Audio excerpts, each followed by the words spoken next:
Hi learners, good day. It's me again, Miss Mel. Welcome to another episode of Miss Mel's Math 10 tutorial. As promised, I will be teaching you on how to determine the general term of a certain infinite sequence. I hope that it can help you a lot. When the first few terms of a sequence are given, we can try to give the general term by looking for a pattern. So today, I have prepared three examples. Let us try to find the general term of this sequence. We have the sequence 1, 8, 27, 64, 125. Let us use the tabular method. On the first column, we'll write n. On the second column, we'll write a sub n. So, itong n, mag-represent ang n sa pang-ilang term. Okay? Ang a sub n naman will represent the number on that rank. For example, on the first term, the number in our sequence is 1. Our second term is 8. Our third term is 27. Ang ating fourth term is 64. Ang ating fifth term is 125. So, ang gagawin mo, you have to investigate the relationship between these numbers. Alamin natin kung anong rule ang kanyang sinusunod. Okay? Let's say, what have you observed in our numbers? 1, 8, 27, 64, 125. Napapansin nyo ba that all these numbers are cubes? They are all perfect cubes. Okay, let us have this one as an example. Diba, si 1 is equal to 1 raised to 3 because 1 times 1 times 1 is equal to 1. Right? 8 is 2 raised to 3 since 2 times 2 times 2 is equal to 8. 27 is equal to 3 raised to 3 since 3 times 3 times 3 is equal to 27. 64 is 4 raised to 3 since 4 times 4 times 4 is equal to 64. Finally, 125 is 5 raised to 3 since 5 times 5 times 5 is equal to 125.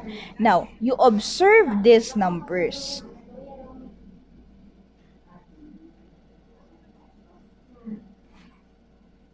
As you can see here in our observation, the number changes depending on which term it is.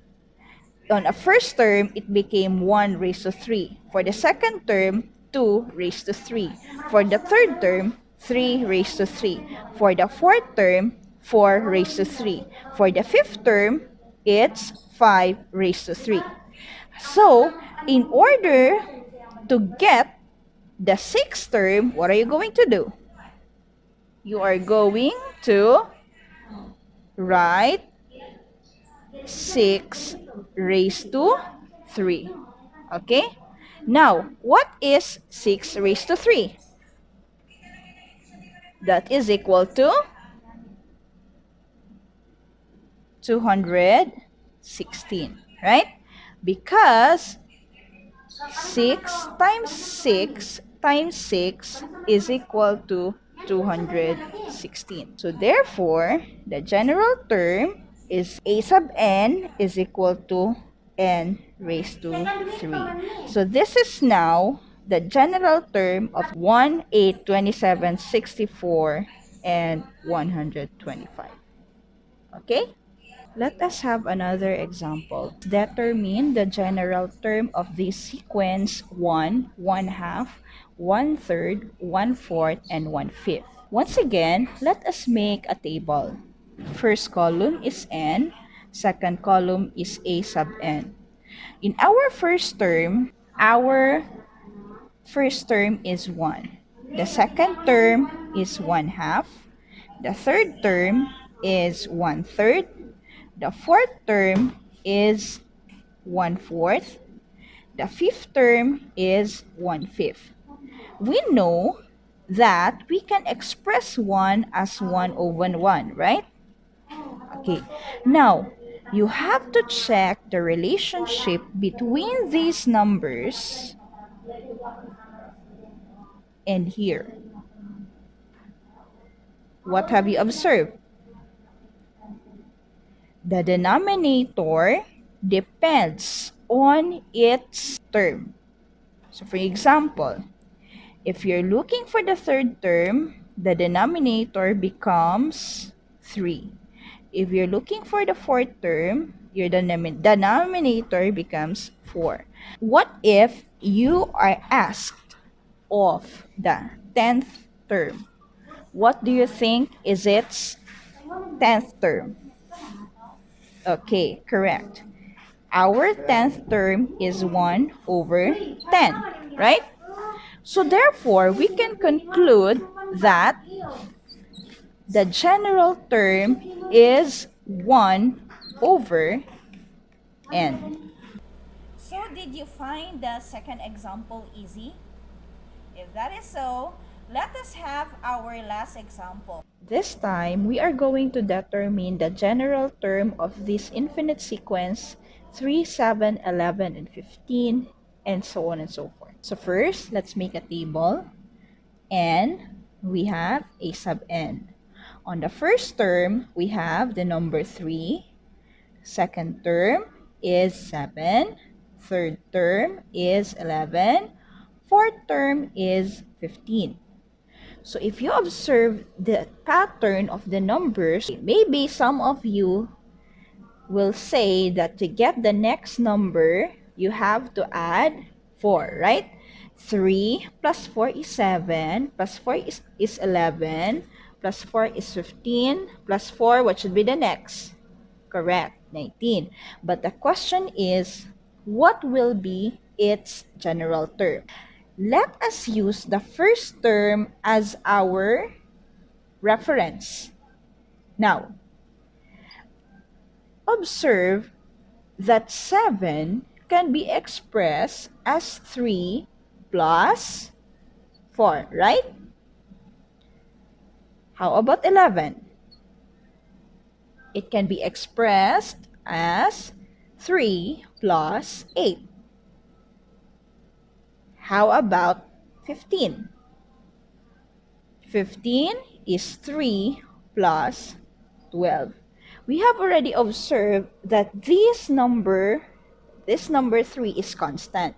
Now, have you observed these three numbers, 4, 8, 12, are all multiples of 4? So, we can express actually this one as 3 plus 4 times 1.